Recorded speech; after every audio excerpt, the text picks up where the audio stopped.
एक समय की बात है, भगवान बुद्ध अपने शिष्यों को उपदेश दे रहे थे।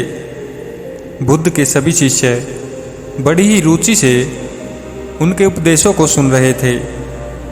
उनके पूछे गए सवालों के जवाब दे रहे थे।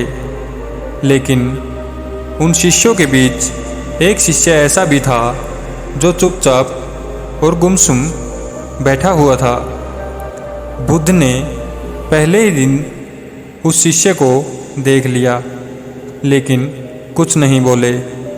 लेकिन जब 4-5 दिन तक ऐसा ही चलता रहा तो उन्होंने उस शिष्य को उपदेश के बाद अपने पास बुलवाया और पूछा, तुम हर समय उदास रहते हो, क्लास में भी अकेले और चुपचाप बैठे रहते हो, उपदेशों पर भी ध्यान नहीं देते, क्या बात है?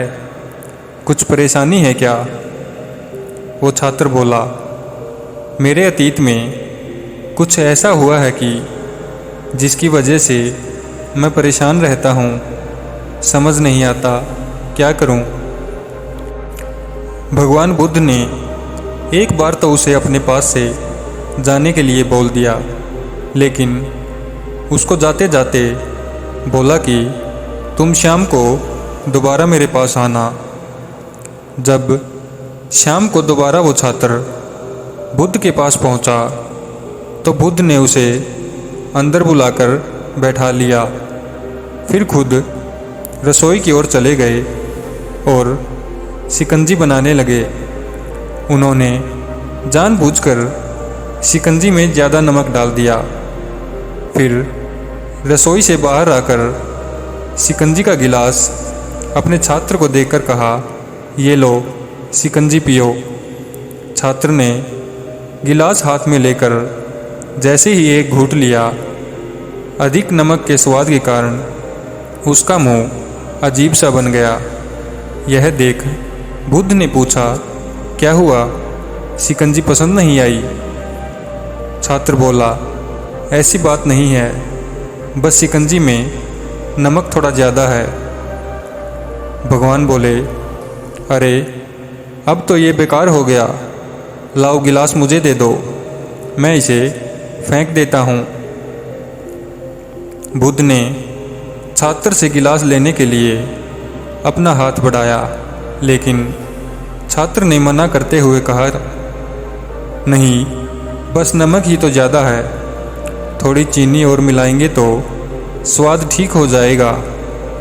यह बात सुन भगवान बुद्ध गंभीर हो गए और बोले, सही कहा तुमने, अब इसे समझ भी जाओ। ये शिकंजी तुम्हारी ज़िंदगी है, इसमें घुला अधिक नमक तुम्हारे अतीत के बुरे अनुभव हैं। जैसे नमक को शिकंजी से बाहर नहीं निकाल सकते, वैसे ही उन बुरे अनुभवों को भी जीवन से अलग नहीं कर सकते।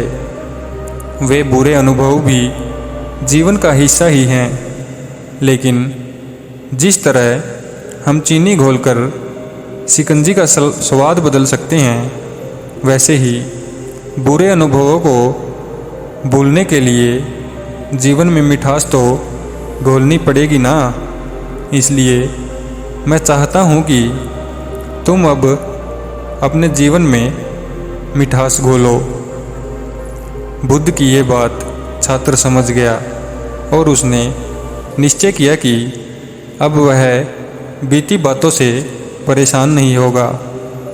दोस्तों, जीवन में अक्सर हम अतीत की बुरी यादों और अनुभवों को याद कर दुखी होते रहते हैं। इस तरह हम अपने वर्तमान पर ध्यान नहीं दे पाते और कहीं न कहीं अपना भविष्य बिगाड़ लेते हैं। जो हो चुका उसे सुधारा नहीं जा सकता, लेकिन कम से कम उसे भुलाया तो जा सकता है। और उन्हें भुलाने के लिए नई मीठी यादें हमें आज बनानी होगी। जीवन में मीठे और खुशनुमा लम्हों को लाइए, तभी तो जीवन में मिठास आएगी। धन्यवाद दोस्तों।